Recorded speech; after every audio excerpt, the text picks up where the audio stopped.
Before watching this presentation, it is strongly recommended to watch parts 1 through 3. In part 1, we learn the biocosmological origins of religion that likely evolved naturally from our ape ancestors to current modern Homo sapiens. In parts 2 and 3, we learn the chronology of institutionalized religions beginning in the ancient era. Some of you may ask, why cover that material? Well, simply put, it's tough to read between the lines without the lines. In general, the archive consistently presents the mainstream paradigm on any given subject not only to present a more comprehensive analysis, but also to provide a full context in which alternative hypotheses are extrapolated and applied. And on this particular subject, we are certain many of our viewers have already recognized where and when the current mainstream academic paradigm has a very major hiccup. Perhaps it may be better characterized as an anomaly. Remember back at the beginning of part 2, we discussed the Younger Dryas period and how human burials resumed at that time. Well, if something resumed, that implies it stopped for some reason. In his 1998 book, The Cosmic Code, Zecharia Sitchin provided a chronological timeline for Earth before and after the Great Deluge. In this timeline, Sitchin stated that around 300,000 years ago, the first appearance of Homo sapiens occurred as a result of genetic engineering by an extraterrestrial race known as the Anunnaki. This flew in the face of the current academic paradigm that had concluded that Homo sapiens were approximately 200,000 years old. But nearly 20 years later, in 2017, the academic paradigm was turned on its head based on the redating of a discovery from 2004. Max Planck Institute evolutionary biologist Jean-Jacques Heublen discovered 5 early humans, 3 adults, a child, and an adolescent, located in a cave on a Moroccan hillside between Marrakesh and the Atlantic coast at a site known as Jebel Irhoud.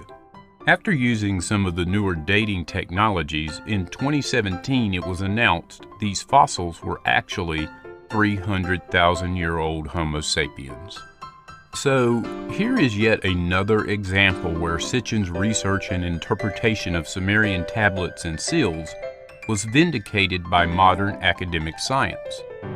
The reason we point this out is because it seems like that Sitchin's perspective is continually being proven accurate as academic research catches up to his hypotheses. Now let us jump to that time period known as the Younger Dryas. First off, what is it? The academic perspective claims that the Younger Dryas was a Earth period that began roughly 12,800 years ago and finished 11,600 years ago. These 1,200 years marked the transition out of the last great ice age. It was a period where the Earth was a very different place. Ice sheets covered most of North America in particular, and also Europe. Sea levels were much lower, with a large proportion of landmass exposed. Then, around 19,000 years ago, global warming began and the vast ice sheets began to steadily melt. The problem is that ice ages generally don't end quickly. At 12,800 years ago, global temperatures rocketed up by as much as 15 degrees Celsius in only a few years.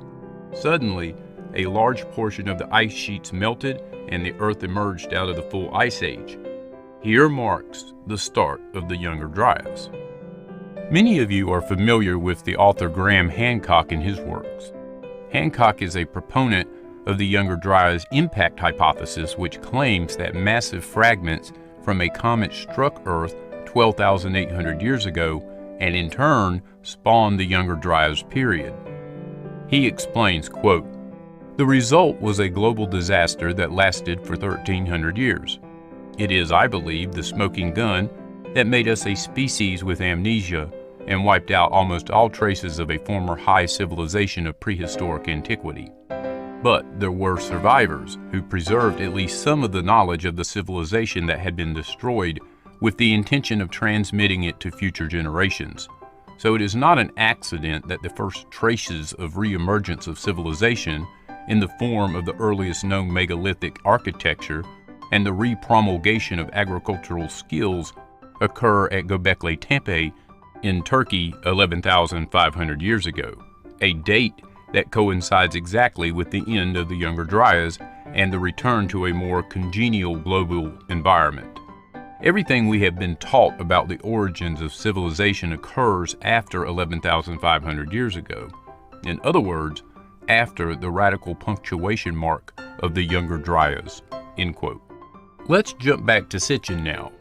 In that same Cosmic Code timeline from 1998, Sitchin describes the occurrence of a great deluge.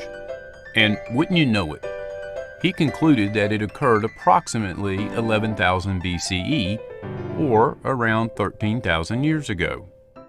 In his interpretation of the Sumerian references, it was actually the proximity of the planet Nibiru passing nearby that was the cause of the havoc. Here is where we find the story of Enki warning Sasudra to build a submersible ship and the great flood stories that permeated the ancient era religions. Even though Hancock and Sitchin disagree as to the cause of the Younger Dryas and the potential great flood that occurred during that time, the result is the same. It basically reset civilization. Both men actually agree that high civilization existed prior to this time. They simply disagree as to its origin. Regardless of which hypothesis is chosen, we have near unanimous agreement that civilization was restarted after this period. And when it comes to the religions of humans, we can discern a clearer picture of how those religions originated and were utilized for social control. Suddenly, we move to city centers and develop more complex pantheons of deities. The natural spirituality humans developed over 250,000 years had been usurped and co-opted by an external force. And this is when we believe religion becomes a tool. The question is, a tool for who? The archive has already addressed this part of the story in 4 separate videos that we encourage you to view in order to round out your understanding of this time period. The Anunnaki gods of ancient Egypt, ancient India, ancient Mesoamerica, and ancient Greece go in depth about the plethora of religious parallels between these cultures and potential extraterrestrial origins. Those presentations, among several others on our channel, have helped us conclude that religion is nothing more than a tool that's been used over millennia to manipulate people, usually for the benefit of a select few. We have a pretty good idea of what is civilization and what is religion, and why they are vitally related. Civilization, as we have seen, is a complex of acquired habits. It is not innate in man, but each generation has to acquire the ever-increasing mass of habits and traditions which make it up. But these habits and traditions cannot be passed on successfully from generation to generation in human society without strong social sanctions or adequate means of social control. For many of them call upon the individual to restrain his animal impulses and even to sacrifice himself for the good of his group. The most ancient of these means of social control is probably religion. As soon as the habits of any primitive group were reflected upon in connection with the welfare of the group, they became inevitably associated with the elements of luck, of good fortune or bad fortune, of safety and danger to the group in brief, with the whole mysterious wonder-working powers of nature. Thus, superhuman sanctions became attached to those habits of action which were found to be safe and conducive to group welfare. They became, in other words, the mores of the group, and the mores, thus embedded in religious sanctions, became all-powerful. Out of them were developed all the other agencies of social control. It is for this reason that we find primitive science and art, as well as primitive government, law, morality, and education all associated with religion, often indeed indistinguishable from it. Social control was thus primitively a religious control, and through all the subsequent centuries, religion has been the core of social control, because it has been at the heart of the standards, the values, the mores of every civilization. As the guardian of the Moors, religion develops prohibitions and taboos of actions of which the group or its dominant class disapproves. It may lend itself, therefore, to maintaining a given social order longer than that order is necessary, or even after it has become a stumbling block to social progress. For the same reason, it may be exploited by a dominant class in their own interest. It is in this way that religion has often become an impediment to progress and an instrument of class oppression. Every once in a while, we have someone from within the religious ranks who explains the truth of its usage as a tool for social control. Listen carefully to Episcopal Bishop John Shelby Spong. I don't think hell exists. I happen to believe in life after death, but I don't think it's got a thing to do with reward and punishment. Religion is always in the control business. And that's something people don't really understand. It's in the guilt-producing control business. And if you have heaven as a place where you're rewarded for your goodness and hell as a place where you're punished for your evil, then you sort of have control of the population. And so they create this fiery place, which has quite literally scared the hell out of a lot of people throughout Christian history. Mm-hmm. And it's part of a control tactic. But wait a minute, you're saying that hell, the idea of a place under the earth or somewhere where you're tormented for an eternity, is actually an invention of the church. I think the church fired its furnaces hotter than anybody else. But I think there's a sense in most religious life of reward and punishment in some form. The church doesn't like for people to grow up, because you can't control grown-ups. That's why we talk about being born again. When you're born again, you're still a child. The people don't need to be born again. They need to grow up. They need to accept their responsibility for themselves and the world. What do you make of the theology, which is quite prominent these days in America, which is that there is one guaranteed way not to go to hell, and that is to accept Jesus as your personal Savior? Yeah, I grew up in that tradition. Every church I know claims that we are the true church, and they have some ultimate authority. We have the infallible Pope, we have the inerrant Bible. The idea that the truth of God can be bound in any human system, by any human creed, by any human book, is almost beyond imagination for me. I mean, God is not a Christian. God is not a Jew or a Muslim or a Hindu or a Buddhist. All of those are human systems which human beings have created to try to help us walk into the mystery of God. I honor my tradition. I walk through my tradition. But I don't believe my tradition defines God. I think it only points me to God. You and I are emerging people, not fallen people. Our problem is not that we are born in sin. Our problem is we do not yet know how to achieve being fully human. The function of the Christ is not to rescue the sinners, but to empower you and to call you to be more deeply and fully human than you've ever realized there was the potential within you to be. Maybe salvation needs to be conveyed in terms of enhancing your humanity rather than rescuing you from it. Life is a startling and wondrous experience.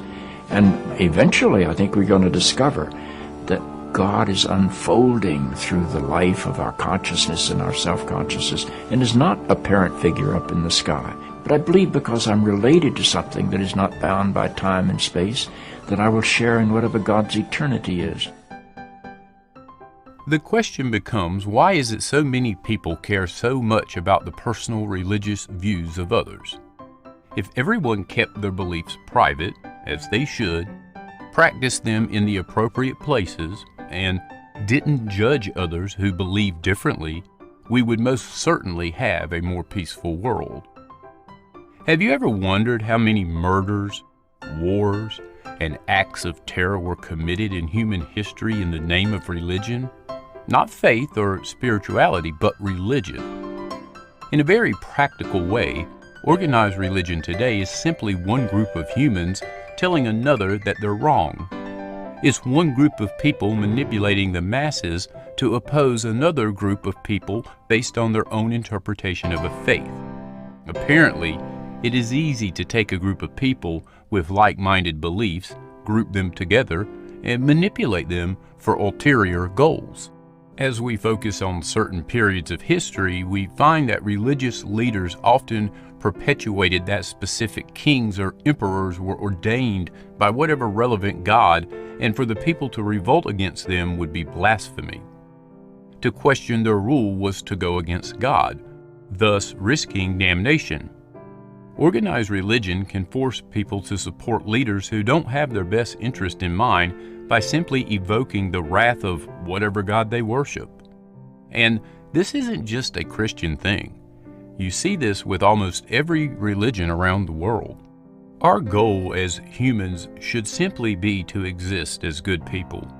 And that's essentially what the core of all of these faiths tell us. Just be a good person. However, it's organized religion that has taken that simple goal and twisted it for human-made selfish ambitions, greed, and power. But when we say human-made, we must consider the ancient astronaut hypothesis when it asserts that Homo sapiens are the result of a genetic modification. Could such a modification have instilled those selfish ambitions, greed, and lust for power, or even simply have amplified them? From what the archive understands about the Sumerian descriptions of the Anunnaki, it would seem very feasible that is what happened. The Anunnaki seem to possess some of the worst human emotions and inclinations, but in essence, it is the reverse. We possess their negative attributes. As such, the already naturally formed spirituality of Homo sapiens would certainly have been a means by which to exercise control over an increasing population. Indeed, it is a viable explanation for the original repurposing of religion by another planetary race, and then by us humans after the Younger Dryas. But what if the Anunnaki epoch is but one of many, not over several hundreds of thousands of years, but over several millions? Nearly 2 years ago, the archive posted a presentation titled The Silurian Hypothesis. While the Anunnaki epoch spans back nearly 500,000 years, the Silurian hypothesis assesses modern science's ability to detect evidence of a prior advanced civilization perhaps several million years ago. In a 2018 paper, Adam Frank, an astrophysicist at the University of Rochester, and Gavin Schmidt, director of the NASA Goddard Institute, imagined an advanced civilization before humans and pondered whether it would be possible to detect an industrial civilization in the geological record. By the way, in case you were wondering, the term Silurian hypothesis was inspired by a 1970s Doctor Who serial, Doctor Who and the Silurians, which featured a species called the Silurians. According to the researchers, since fossilization is relatively rare and little of Earth's exposed surface is from before the Quaternary time period, which is about 2.5 million years ago, the chances of finding direct evidence of such a civilization, such as technological artifacts, is small. After a great time span, the researchers concluded we would be more likely to find indirect evidence, such as anomalies in the chemical composition or isotope ratios of sediments. Objects that could indicate possible evidence of past civilization include plastics and nuclear waste residues buried deep underground or on the ocean floor. Prior civilizations could have gone to space and left artifacts on other celestial bodies, such as the Moon and Mars. And interestingly, the evidence for artifacts on these two worlds would be easier to find than on Earth, where erosion and tectonic activity would erase much of it. So, we very likely have some gaps, to say the least. But if you bother to jump out the academic circle, you find a whole lot of stuff that fills in the holes, gaps, crevices, cracks, and wrinkles of the mainstream paradigm. The history of religion on Earth is not simply the history of one facet of our human development as a species. It is also the history of government, law, art, science, civilization itself, and perhaps even extraterrestrial intervention.